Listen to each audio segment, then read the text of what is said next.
بسم الله الحمد لله وحده والصلاة والسلام على من لا نبي بعده وأما بعد.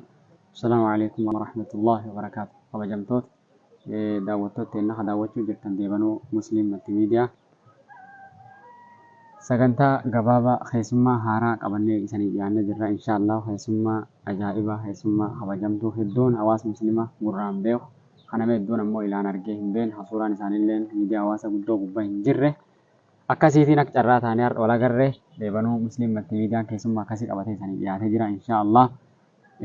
Maqaa isaanii isaanummaan isanii haa ibsaniiti jedha. Eenyu akka ta'e ammoo isaanumatti ibsata.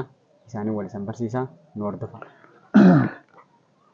بسم الله الرحمن الرحيم الحمد لله وحده الصلاة والسلام على من لا نبي بعده وعلى آله وأصحابه أجمعين أما بعد ميديا كنافعنيني haarawaa guyyaa har'aatiin dura wal qunnameen beeku garuu ajaa'iba waan natti ta'u arguu miidiyaa kanaatiin miidiyaan haarawii kun isaan ani wal arguu kiyyaaf gammachuu guddaan natti dhaga'ama.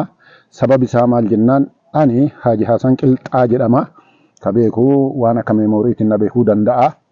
Harki guddaan immoo na beekuu dhabuu danda'a. Wanni irraa na gammachiisee miidiyoota adda addaa kijibaa fi holola adda addaa siyaasa hafarsuu malee diin keenya dubbii dhugaa silaa waan lafa jiru waan rabbiinuu dubbadhaa jedhee samaawaata torbanii dubbatee miidiyooti kun laaffifamee cunqurfamee biyya keessatti mataan isaa gad deebi'a waan ta'eef miidiyaa akkanaa kanaa miidiyaan kun karra guddaadhaa faayidaa guddaadhaa qophii islaamni qabuu fi dalaggaa islaamaa gurra islaamaatiin ga'uu fi miidiyaan kun waan barbaachisaa ta'e biyya kamuu keessatti ka argamu isaan kaayyoon isaanii ammoo godina Gujiitiif godina Booranaa kana walii qindeessine yeroo jedhamu miidiyaan Oromiyaa guutuu dhiisaatii addunyaa guutuu kan qaqqabuu danda'u namni isa hordofe karraa fayyadamuu danda'u islaama namni ta'e hundisaa miidiyaan kun miidiyaa islaamummaa bichaaf qophaa'e waan ta'eef namni islaama ta'e hundisaa bira dhaabbachuu qabaa miidiyaa kana ol qabuu qabaa gurra islaamaa waan ta'eef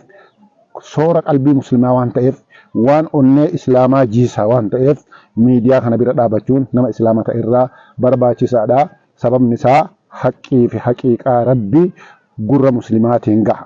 Warroonni dhara dibbee dhiitan ka dhibamaa fayyina jedhaa waan hin taane hojjetaa dibbee dhiitaa jiran miidiyaan isaanii addunyaarra faca'ee ilmaan kennaa fi maatii teenya nama televizyiina ilaalu hundasaa gurra isaanii duuchee gara islaamummaa dhageeffatan nama dhoowwaa jira waan ta'eef miidiyaan islaamaa bakka inni argametti jala dhaabatee namni dandeettii qabu kan rabbi laaffiseef hunda akka ol qabu dhaamsa kiyya guddaadha. Ammas faayidaan isaa faayidaa likkii namni tokko dhaabbatee masjida keessatti da'awaa godhu yookaan immoo bootaa tokkotti da'awaa godhu osoo hin taane faayidaa addunyaa guutuu gurra seenu waan ta'eef faayidaa guddaa qaba waan ta'eef namni islaamaa akka bira dhaabbatu akka rakkoo isaa gaafatu akka namni dandeettii qabu miidiyoota islaamaa kana akka ol qabu ni barbaachisa jedhee hawwaa fi rabbi nu haa milkeessuuti rabbi nu bira haa dhaabatuuti nuti yeroo jajjabaa keessa jira yeroo zabanul aakhir yeroo gurri namaa waa hamtuu qofaan guutame yeroo miidiyaati feesbuukii tiktookiin wanni hamtuun bichaan gurra namaatiif ija namaa guutte kanatti miidiyaan faallaa kanaa bira dhaabatee hamtuu irraa nama deebisu baay'een jiraachuu qaba jedhee yaada. Kanarratti namni islaama taatan hundi bira dhaabbattanii akka gargaartan ilmaan teessaniif kana faayidaa qaba. Ilmaan teessan fayyadaa bakka hunda taa'anii yoo ilaalan ilmaan teessaniif faayidaa guddaa qaba. Namni rabbi laaffiseef akka bira dhaabbattan isiniin jedhee isinii dabarsaa.